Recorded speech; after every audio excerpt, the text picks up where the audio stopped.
يهودا كاب كفو كتحلو كاب متقع تخدحن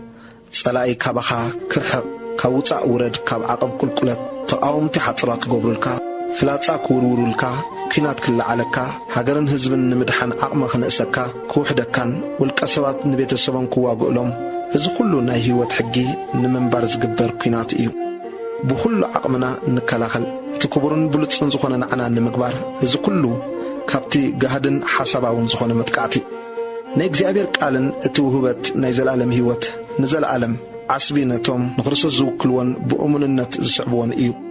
بزحات انصار اغزابيرن صعبتن كوينوم ينورون يملالسون ايوم انصار ناي اغزابير حقي دليتاتهم كيتطراطرو كنعنن كنطفن ايو باغوم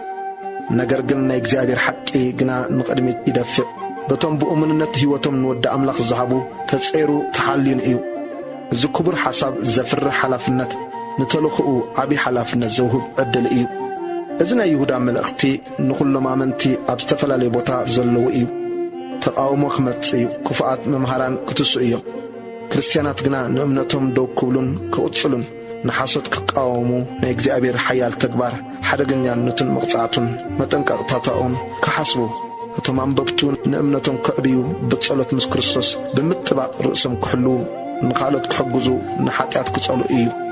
አሞዳታ ይሁዳ ክቡር ዝኾነ ብራኬ ንእግዚአብሔር በመመስጋን እዩ ዘጠቃለል ዝተጻሕፈሉ ዕላማ ቤተክርስቲያን ኩሉ ግዜ ንቕሕቲ ክትከውን ንምትሕስሳብን በእምነት ክትብርትዕን መናፍቅነት ክትቃወምን እዩ እቲ ቀንዲ ቃል ኣብ መልእኽቲ ይሁዳ ኣቶም ፍቕራተይ ብዛዕባ ሕብረት ምድሓንና ብኩሉ ቅንኣት ክጽሕፈልኩም ምስ ደለኹ በታ ሓንሳእ ንቅዱሳት እተዋሃበት እምነት ክትጋደሉ ጽሒፈ ክመኽረኩም ናይ ግዲ ኾነኒ ንናይ እግዚአብሔር ቃል ክንደይ ዝኣክል ዋጋ ትህቦ ሕብረት ቤተ ክርስቲያን ንክርስቶስ ኢየሱስ ብምእዛዝ ብዙሓት ሓሶት መምሃራን እቲ ክርስቶስ ንጉስ ዝኾነ ህይወት ከዕንውዎ ይጽበዩ እዮም እሙንነት ናይ እግዚአብሔር ቃል ሕብረት ወይ ሓድነት ኣካል ክርስቶስን ንምርዳእ መልእኽቲ ይሁዳ አንብቦ በእምነትካ ጸኒዕካ ደውበል ንናይ እግዚአብሔር ሐቂ ብኩሉ ዓይነት ዋጋ ብምኽፋል ደውበል ዓስብኻ ኣዝዩ ብዙሕ ክኸውን እዩ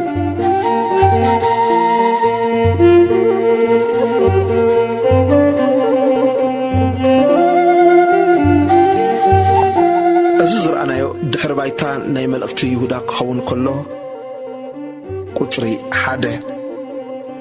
ይሁዳ ባርያ ኢየሱስ ክርስቶስን ሓዊ ያዕቆብን ናብቶም ጽዋዓት ብእግዚአብሔር አቦና ፍቕራትን ንኢየሱስ ክርስቶስ እተሓለውን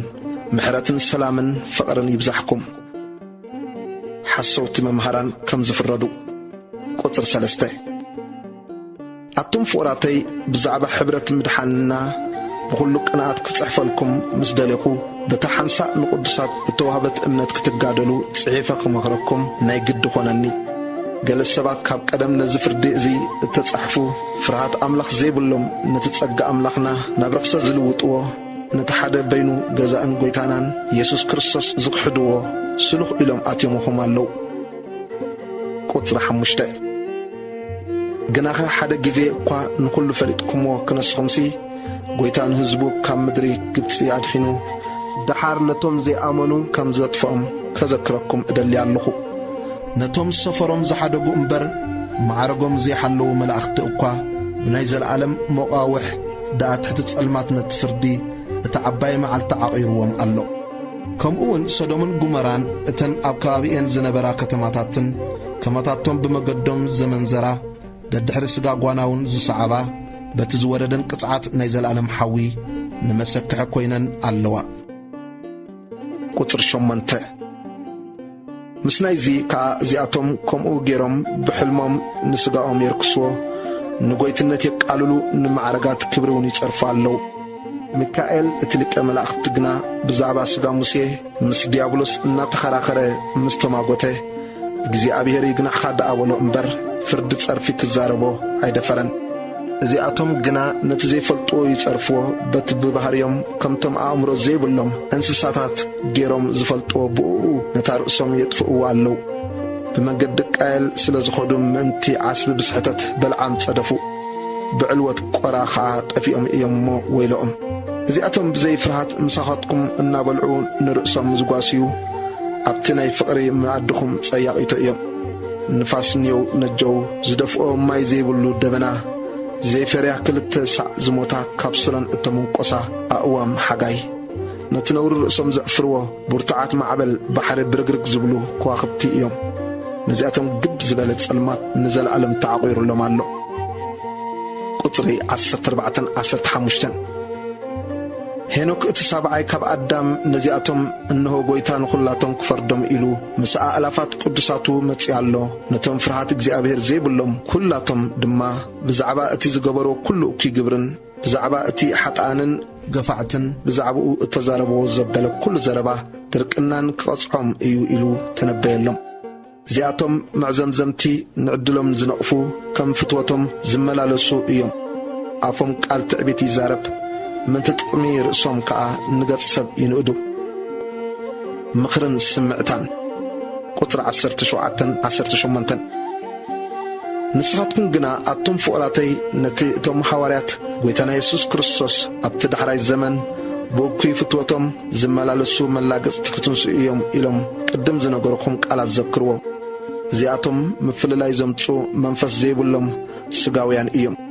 نسخاتكم قنا أتم فقراتي بتاكب كل تقدست امنتكم نرأسكم انها نتكم بمنفس قدسون ناتسألكم نتنا بهوت زل عالم زبتصح محرات قويتانا يسوس كريستوس ناتسأبكم سي نرأسكم بفقر أملاخ حلوة نقاليهم نتم زتراتورو أردقوهم نقاليهم كاب حو منتلكم أناقفوهم نقاليهم دما نتبسقا زرخة سخدان وكوان ناتسألكم بفرحات دنقصلهم قطر 24 نتي كاود كذبله كحلوكم بحقسون بزي نوري أبقم خبرو كأمكم زكالو نتي بيسوس كريستوس قويتانا بينو مدحانينا زخونا أملاخ كدمي كل زمناتن حجن كل زل ألمن كبري قرما حيل سلطاني خنو آمين